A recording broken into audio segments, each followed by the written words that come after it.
It all started on a rainy Thursday morning at Karachi International Airport. The arrivals hall was chaos, a luggage cart squeaking, kids crying, announcements echoing over tired travelers. Amid that rush was Aisha, a 27-year-old woman clutching a boarding pass in one hand and her life's worries in the other. She had just returned from Dubai, not from a vacation, but from a job that ended without warning. The company she worked for had shut down suddenly, and Aisha found herself back home, broke, heartbroken, and unsure what came next. When the luggage carousel began to move, she reached out for a black suitcase that looked exactly like hers at the same model, same silver tag. She was too distracted by a phone call from her little brother, who was asking if she'd brought the gifts she promised. In the rush, she didn't notice the small golden monogram on the handle. ARM. That suitcase didn't belong to Aisha. It belonged to Armin Malik,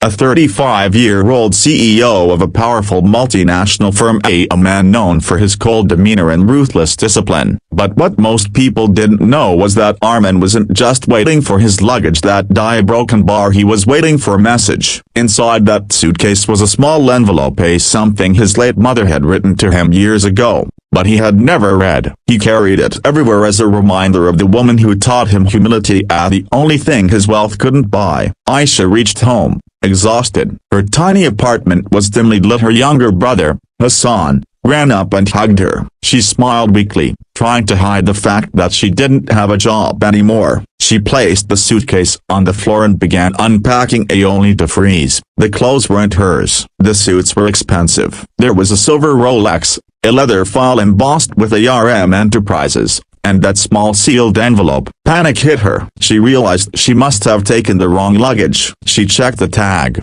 saw Armin Malik, and almost dropped the envelope. She'd heard the name before. He was the CEO of the same conglomerate that owned the company she once dreamed of working for. Meanwhile, at the airport, Armin's assistant was frantically searching. The CEO had just landed from London, and his luggage, the one containing that letter was gone. He didn't care about the clothes or watch. It was the letter that haunted him. It had been years since his mother passed, and that note was the last piece of her he had left unopened. Aisha wanted to return it immediately, but her old phone had no balance, and she had no transport money left. The next morning, she went to the corporate tower where ARM Enterprises stood, a massive glass building in the heart of Karachi. Guards stopped her at the entrance. She tried explaining the situation, but they didn't believe her. People don't just bring CEOs' luggage by mistake. One guard laughed. Humiliated, she left, sitting on the pavement outside with tears in her eyes. Just then, a black Mercedes pulled up. Armin stepped out, tall, sharply dressed, yet with tired eyes. He noticed her sitting there with the suitcase beside her. Something about the sight made him pause. "Is that a broken bar?" he started. Aisha stood up quickly. "Sir, yeah, I think this belongs to you. I took it by mistake at the airport. I'm so sorry." Armin's assistant rushed forward, checking the tag. "Sir, it's yours." But Armin wasn't looking at the suitcase. He was looking at Aisha, at her sincerity, the exhaustion on her face, and the way her voice trembled yet held dignity. He simply said, "Thank you." Aisha nodded and turned to leave, but he called after her. "Wait, did your broken bar open anything inside?" She hesitated. "No, sir, I almost did, but I didn't." There was a letter. It seemed a broken bar personal. Armin's eyes softened. "Thank you for respecting that." He could have walked away, but something in him didn't want to. For the first time in years, someone had treated him not like a CEO, but like a human being. He asked her to wait while he read the letter right there, sitting on the same pavement where she'd been moments before. As he opened it, tears welled up in his eyes. His mother's handwriting was shaky but full of warmth.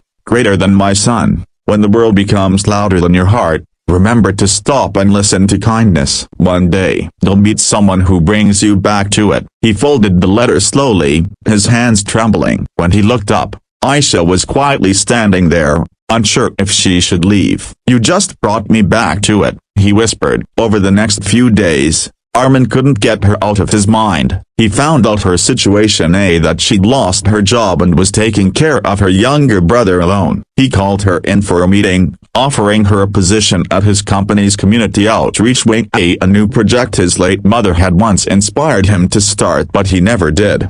At first, Aisha refused. She didn't want charity, but Armin assured her, "I don't hire people out of pity. I hire those who remind me of what integrity looks like." Working at ARM changed Aisha's life. She poured her heart into the job, managing social programs that helped underprivileged women find employment. Armin watched her work quietly from afar, impressed by her dedication. Months passed, and the two grew close, not through grand gestures, but through small moments. Morning coffees, late-night strategy sessions, silent smiles across crowded meetings. They understood each other, two people broken in different ways but healing through purpose. One evening, as Aisha was leaving the office, Armin caught up to her. "You know," he said softly, "I used to think success was about not needing anyone, but now I know it's about finding the one person you can trust without fear." She looked at him, smiling shyly. "And did you find that person?" He nodded. "Yes, because one day, a stranger brought me back a suitcase broken bar, and with it, the part of my heart I'd forgotten." The screen fades as they stand under the golden lights of the city, the letter resting on his desk upstairs, the same letter that once carried a mother's wisdom, now fulfilled through fate's gentle twist.